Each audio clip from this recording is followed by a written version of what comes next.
8. izaicinājuma diena. Veselu mēnesi es apmeklēju izaugsmes skoliņu ar dažādiem uzdevumiem. Un šis ir viens no uzdevumiem.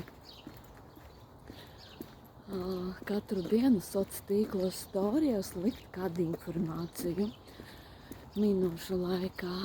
Un viens no uzdevumiem, kuru es neesmu izpildījusi, es gribu novēlēt jums, pamēģiniet, tātad 100 vēlmes uzrakstīt uz A4 formātu lapas vienas dienas laikā.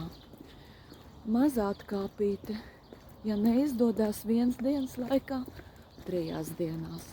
Nav tik viegli. Mācieties gribēt, un es arī.